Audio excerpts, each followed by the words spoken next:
বন্ধুরা, বাঙালি রান্নাবাটি চ্যানেলে আপনাদের সবাইকেই স্বাগত। তো আপনারা কেমন আছেন? আশা করি সবাই ভালো আছে। তো আমি একটা আজকে ফ্রাইড রাইসের ভিডিও নিয়ে চলে এসেছি। দেখেছেন এইখানে বাসমতি রাইস। তো শীতের সব সবজি দিয়ে ভাবছি আজকে বাসমতি রাইসে একটু ফ্রাইড রাইস বানাবো। তো চলুন আমি এখন চালটা ধুয়ে নিই। চাল ধুয়ে নেওয়া হয়ে গেছে তো আপনার জন্য একটা টিপস আছে। তো আমার দেখুন জল গরম হয়ে গেছে। তো জলের মধ্যে আমি এখানে একটু লবণ দিয়ে দিচ্ছি। এখানে পুরো ভাতের মধ্যে লবণটা ভালো ঢুকলে খুবই ভালো লাগে খেতে। তো আমি লবণটা দিয়ে দিলাম 1 চামচের মতন। আমি এখন চালটা ফেলে দিচ্ছি।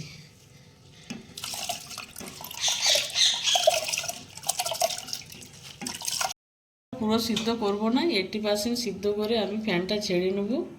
তো এখন আমার ভাতটা হয়ে যায়। এখন এবার সাদা তেল দিয়ে দিচ্ছি। আমি সবজিগুলো সব ভেজে নেব বলে। তেল গরম হয়ে গেছে। আমি এখন বিনসটা ভেজে নিচ্ছি।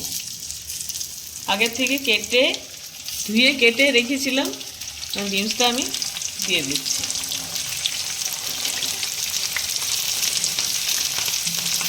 এখন পরিমাণ মতন একটু লবণ দিয়ে দিচ্ছি। তাহলে সবজিটাতে লবণ খুব ভালো মতন ঢুকে যাবে।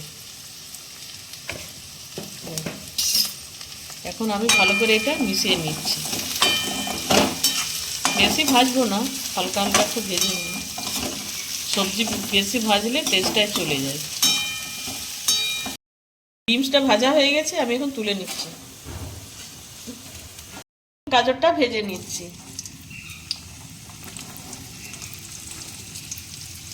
এই শীতে সবজি দিয়ে ফ্রাইড রাইস খেতে খুবই ভালো লাগে।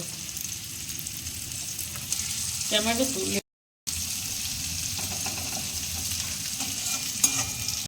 গাজরটা ভাজা হয়ে গেছে, তুলে নিচ্ছি। আমি এখন একটু ভেজে নিচ্ছি হালকা করে, তুলে নিচ্ছি। এটা বেশি ভাজবো না, হালকা করে ভেজে নিলাম। রুটিটা এখন একটু ভেজে নিচ্ছি।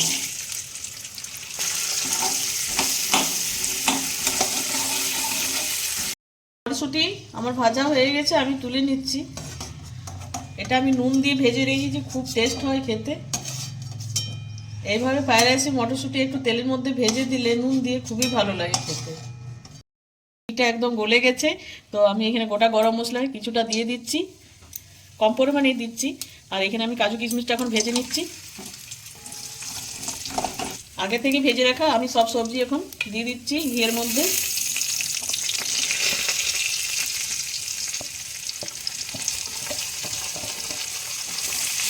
খুব সুন্দর একটা গন্ধ বার হয়েছে ঘিয়ে, খুব ভালো লাগছে। পরিমাণ মতন আমি লবণ দিয়ে দিচ্ছি। চিনি দিয়ে দিচ্ছি পরিমাণ মতন, যে যেমন মিষ্টি খাবে। আমি একটু হালকা হালকাই করব, মিষ্টি বেশি করব না। তখন আমি এটা নেড়ে নিচ্ছি, চিনিটা গলে যায়।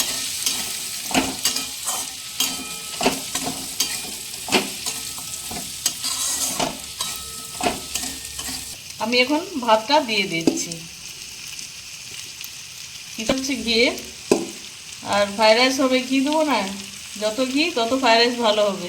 ভাতটা দেখুন কতটা পারফেক্ট হয়েছে, একদম ঝুরঝুরে। নামাবার সময় আমি আবার একটু ঘি দিয়ে দেবো। কি সুন্দর ফ্রাইড রাইস হয়েছে, একদম অনুষ্ঠান বাড়ির মতন সাদা ধপধপে। তো বন্ধুরা, চ্যানেলটিকে সাবস্ক্রাইব করবেন, একদম লাইক করতে আপনারা কিন্তু ভুলে, প্রচুর শেয়ার করবেন। পাশে থাকার জন্য অনুরোধ রইল। দেখার জন্য আমার চ্যানেলটি কিন্তু সাবস্ক্রাইব করে রাখতেই হবে। দিয়ে দিয়েছি। আমি এখন এটার মধ্যে একটু ঘি দিয়ে দেবো, দিয়ে চাপা দিয়ে দেবো, তাহলে ঘিয়ের গন্ধটা ভালো থাকবে। একটু দিয়ে দিলাম সামান্য উপর থেকে ঘি দিয়ে। এখন আমি এটা